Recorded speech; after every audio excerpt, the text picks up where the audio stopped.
Pai do Senhor, meus irmãos, sejam bem-vindos ao nosso devocional. Hoje é dia 29 de maio, quarta-feira. Estamos lendo aqui Provérbios 22, verso 4. A recompensa ao temor do Senhor e ao comportamento humilde são a riqueza, a honra e a vida. Ontem nós, quando meditávamos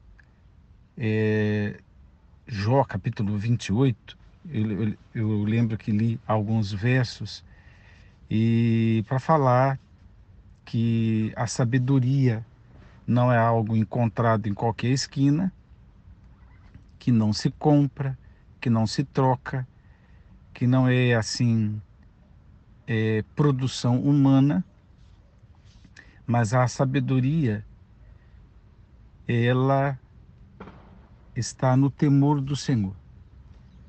E hoje vamos continuar esse assunto, mas para dizer que o temor do Senhor tem recompensa. É, não é nenhum tipo de barganha de Deus para conosco, mas é Deus demonstrando as vantagens, é Deus demonstrando o quanto é o caminho acertado, o quanto Deus é reacional àqueles que têm o temor ou que abrigaram o temor no coração. Esse temor é um mistério, como dissemos ontem, que não se vê, que não se compra, que não se troca, valiosíssimo. É um mistério, é a conclusão dos teólogos e estudiosos, porque como é que alguém pode viver uma vida pensando em agradar a Deus em meio a uma sociedade ímpia, uma sociedade adoecida? E como é que alguém pode considerar as palavras de Deus como verdade e obedecê-la e pautar a vida no conhecimento da palavra do Senhor e temer ao Senhor, como falei ontem, fazer coisas por causa do Senhor e deixar de fazer determinadas coisas por causa do Senhor? Então isso é muito misterioso, porque é Deus quem coloca isso no coração. Lembra que eu falei da rocha inexpugnável? Não é ninguém que sobe na rocha, mas é alguém da rocha que puxa a pessoa das águas, das turbulências da água e pesca, né? Digamos assim, a pessoa para cima da rocha. Portanto, é a graça de Deus manifestada, né? E mesmo sendo assim, por isso que eu falei, aquele que abriga, que acolhe o temor do Senhor, que quando o Espírito Santo promove isso, ele dá lustre, ele limpa, ele conserva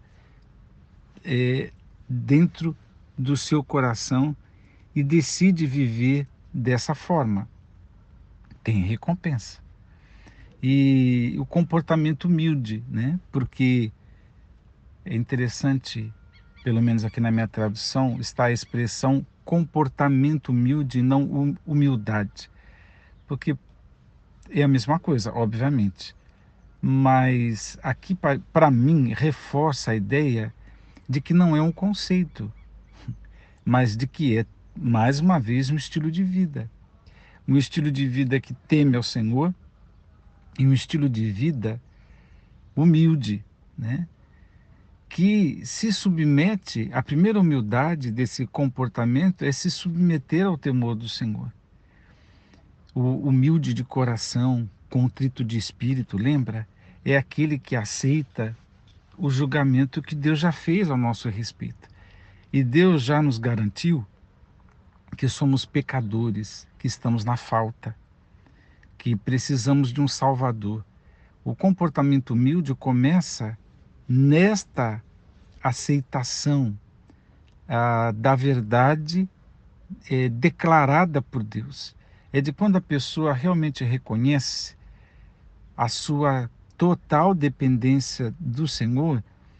E a partir daí, se ele depende do Senhor, ele logo entende que depende das pessoas, que depende da oração das pessoas, do ministério das pessoas, que depende das pessoas, dos seus círculos familiares, de parentes e tal.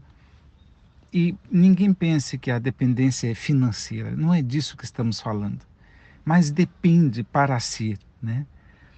E, e Deus recompensa.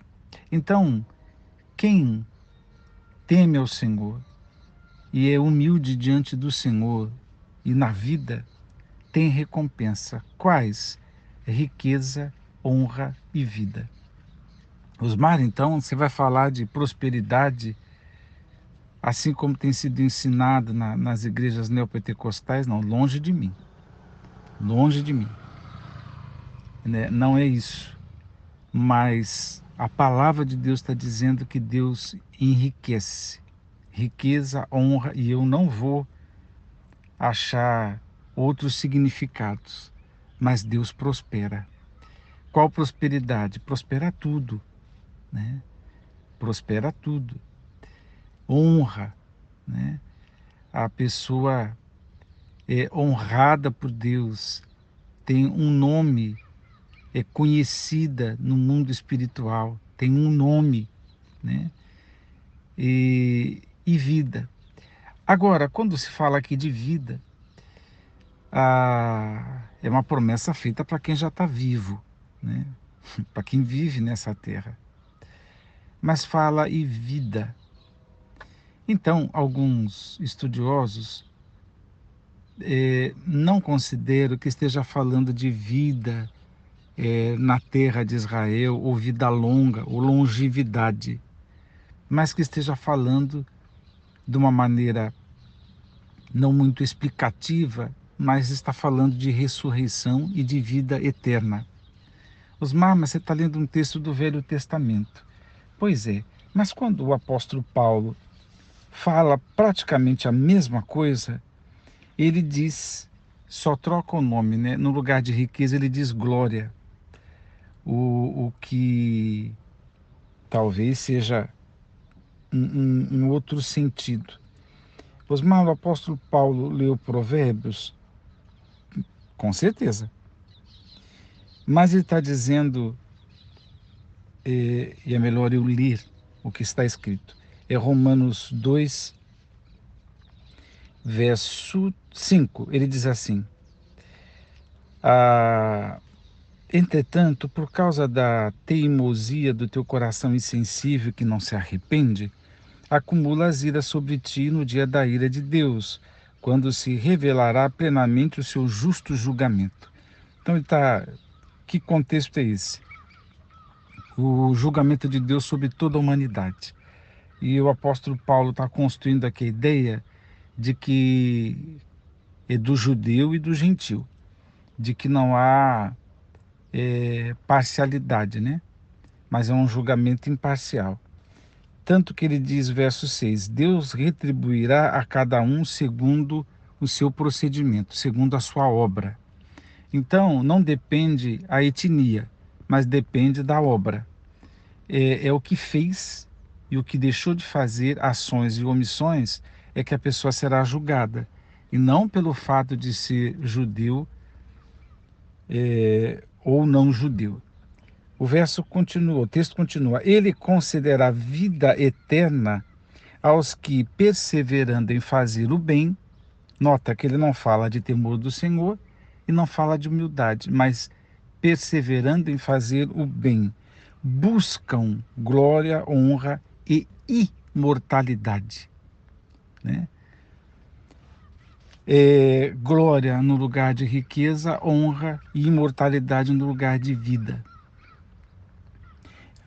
Ele diz, por outro lado, reservará ira, indignação para todos os que se conservam egoístas, que é o contrário de fazer o bem, que rejeitam a verdade e preferem seguir a injustiça.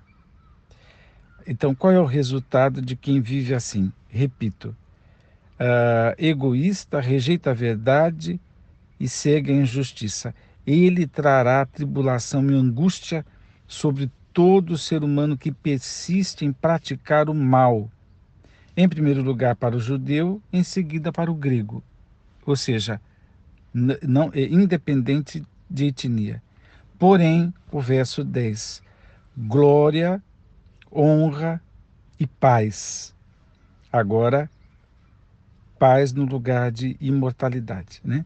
Glória, honra e paz para todo aquele que perseverar na prática do bem. Aí, mais uma vez, é imparcial. Primeiro para os judeus, depois para o grego. E aí ele diz: porquanto em Deus não existe parcialidade alguma. Deus vai julgar de acordo com o procedimento, com a obra de cada um. Não importa mais nada. Então, nos dias de hoje, não importa de que igreja se está. Não importa a família tradicional, se tem dinheiro, se não tem, se é branco, se é preto, não importa nada disso. O que importa é a obra que faz. Porque é isso que vai para julgamento. Porque é isso que está escrito: Deus retribuirá a cada um segundo a sua obra. E as Escrituras nos deixam claro que essa retribuição ou recompensa de Deus ao temor do Senhor, à humildade, é a prática do bem, né? Que juntando os dois textos, Deus vai recompensar. Quais as recompensas? Juntando tudo: glória, riqueza, honra, vida, imortalidade e paz, juntando todos os textos. Deus vai recompensar com tudo isso. E aonde, Osmar? Nesta vida. E pelo que o apóstolo Paulo trouxe a expressão imortalidade, é uma referência à vida eterna que teremos no Senhor após a ressurreição dos mortos. Deus nos abençoe a considerarmos estas coisas e lembrarmos que não tem peixinhos no aquário, peixinho dourado, que não tem predileções, que não tem também aquele conceito da infância que eu já falei por aqui, né? Café com leite, sabe? Quando uma criança mais nova brincava com os mais velhos, então as regras do jogo não valiam, ela estava ali como que apenas acompanhando, porque era o pequenininho, ele não dá conta de brincar. Então se dizia, ele é café com leite, ou seja, ele está ali num limbozinho, né? Então não há cinza, entende isso? Aqui, ou é pontual, ou está na luz ou está nas trevas, ou está na bênção ou está na maldição. Ou é a prática do bem, a busca destas coisas e recompensa da parte de Deus, ou é o egoísmo, uma vida voltada para si, a rejeição da verdade e viver na injustiça, né? Seguir a injustiça com outras recompensas. E é interessante que quem dará a recompensa é o próprio Deus. E aqui Deus é amor, não é? Concordamos. Mas é Deus quem vai retribuir segundo o procedimento de cada um. É Deus quem vai trazer tribulação e angústia. E é Deus quem vai trazer vida e paz. É por esta razão que tememos a Deus, porque com Ele está o perdão, mas com Ele também virá o castigo e o juízo, né? Nesta vida e na futura. Temamos a Deus, que Deus te abençoe. Vamos orar.